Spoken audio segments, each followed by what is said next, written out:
જામનગર મહાનગર અને જામનગર જિલ્લામાં ભારત સરકાર દ્વારા વસ્તી ગણતરીની 2027ની મહત્ત્વપૂર્ણ કામગીરી ટૂંક સમયમાં શરૂ કરવામાં આવનાર છે, જેના દ્વારા વસ્તી, સામાજિક, આર્થિક તથા આવાસ સંબંધી માહિતી એકત્રિત કરવામાં આવે છે, જે વિવિધ કલ્યાણકારી યોજનાઓ તથા વિકાસ કાર્યોના આયોજન અને અમલીકરણ માટે ઉપયોગી બને છે. જનગણના કાર્યક્રમ અંતર્ગત સ્વગણના એટલે કે સેલ્ફ ઇન્યુમરેશનની સુવિધા 17મી મે 2026થી 31 મે 2026 સુધી ઉપલબ્ધ રહેશે, જેના દ્વારા નાગરિકો નિર્ધારિત સ્વગણના પોર્ટલ accensus.gov.in પર પોતાની માહિતી સ્વયં નોંધાવી શકશે.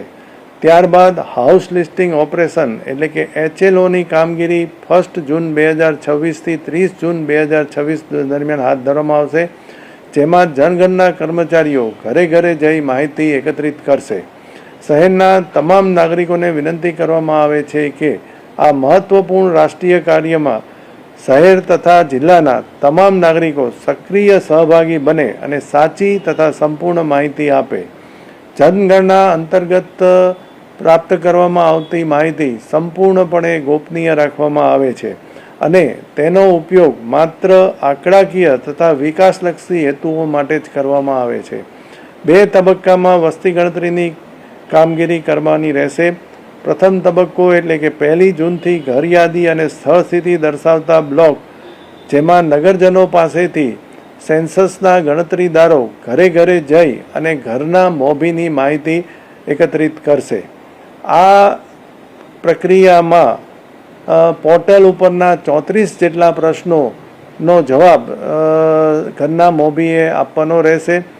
આ માટે કોઈપણ પ્રકારના દસ્તાવેજો અપલોડ કરવાના રહેતા નથી, તેમજ કોઈપણ પ્રકારનું OTP જનરેટ થતો નથી. આથી કોઈપણ પ્રકારના OTPની માગણી આપના દ્વારા કરવામાં આવે તો એ આપવાના થતા નથી. જામનગર મહાનગરપાલિકાના તથા જામનગર જિલ્લાના તમામ નાગરિકોને હું જિલ્લા કલેક્ટર તરીકે અપીલ કરું છું કે તેઓ સ્વગણનાની જે પોર્ટલ છે એનો ઉપયોગ કરી અને મહત્તમ